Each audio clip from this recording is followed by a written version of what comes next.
அல்லாஹ் என்ன சொல்கிறான்? எதையும் அல்லாஹ் அருட்கொடை என்று சொல்லும் பொழுது அல் யௌம அக்மல்து லக்கும் தீனக்கும் வ அத்மம்து அலைக்கும் நிஅமதி, என் அருளை உங்களுக்கு பூரணமாக்குகிறேன். அல்லாஹ் எதை தன்னுடைய அருளாக ஆக்குகிறான்? இஸ்லாமை.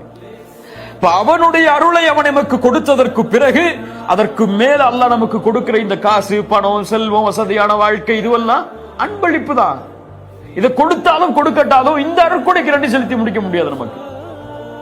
சுப்ஹானல்லாஹ்.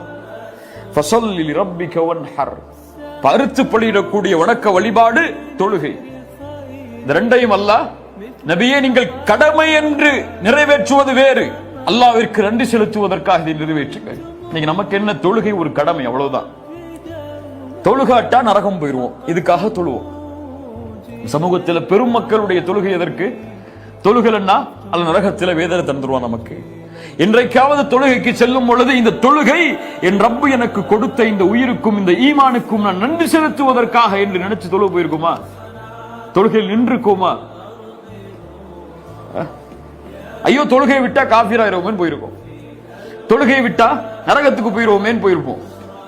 பெரும்பாலான மக்கள் இல்ல, மாஷா அல்லாஹ். ஆனால் என் ரப்புக்கு நன்றி செலுத்துவதற்காக தொழுகை என்று நினைத்தால் ரசூலுல்லாஹ் நினைத்தார்கள், இரவு முழுக்க நின்று தொழுதார்கள் தொழுகையை.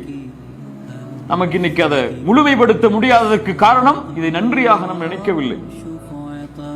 அல்லாஹ்விற்கு நன்றி செலுத்தினால் படைப்புகள் அனைத்திற்கும் நன்றி செலுத்துவான். அல்லாஹ்விற்கு நன்றி செலுத்தலையா, படைப்புகளுக்கு நன்றியோடு அவன் வாழ முடியாது.